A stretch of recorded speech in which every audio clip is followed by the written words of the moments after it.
রাস্তায় শুতেও হয়েছে অ্যান্ড অনেক কষ্ট হয়েছে। এই গরমে আসলে শ্যুট করা ইজ ভেরি ডিফিকাল্ট। মানুষ যখন স্ক্রিনে দেখে মানুষ মনে করে যে সুন্দর একটা নাটক দেখলাম, ভালো হয়েছে, ভালো হয় নাই, অনেক কিছু।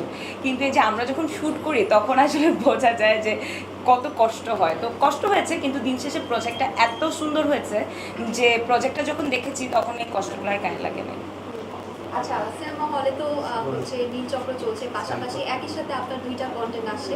তো এই যে ঈদের সময়টাতে যে কন্টেন্টগুলো আসে, এগুলো একসাথে আসলে কেমন অনুভূতি কাজ করে যখন দর্শকরাও লেখালেখি করে, প্রশংসা করে?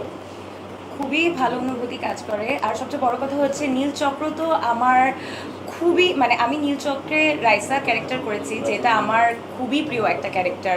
মানে রাইসা রাইসা মানে আমি জানি না, আমার জীবনে বেশ কিছু কাজের মধ্যে রাইসা চরিত্রটা একটা। তো রাইসা চরিত্র মানুষ খুব পছন্দ করছে। আপনারা যখন অডিয়েন্স রিয়াকশন নিয়েছেন দেখেছেন মানুষ রাইসা চরিত্রটা অনেক পছন্দ করেছে। তার উপর এই চরিত্রটা আমি বিশ্বাস করি মানুষ অনেক পছন্দ করবে। আর ক্লাসিক প্রেমের গল্প তো এমনি মানুষ পছন্দ করবে। তুমি কন্টেন্টে আপনার সহশিল্পী হিসেবে ছিলেন রাবি ভাইয়া, তো তার কোন কোন জিনিসগুলো আপনার ভালো লেগেছে, কোন কোন জিনিসগুলো ভালো লাগে? চলো আমিও জানতে তো রাবি ভাইয়া হচ্ছে আমার আমার সাথে কাজ করা মনে হয় আপনি আর আমি সবচেয়ে বেশি কাজ করেছি জুটি হিসাবে। অ্যান্ড মানুষজন আমাদের জুটি অনেক পছন্দ করে। তো কখনো কোনো গল্প আসলে আমি যখন শুনি যে আমার অপোজিট ক্যারেক্টারে রাবি ভাই আছে, আমার অনেক মানে আশ্বস্ত লাগে যে আচ্ছা ঠিক আছে, খুব নাইস হবে। কেন নাইস হবে?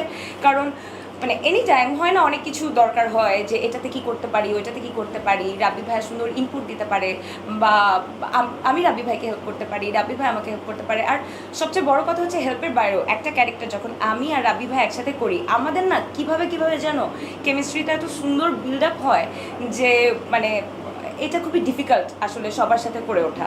তো রাবি ভাইয়ের সাথে এটা আমার একটা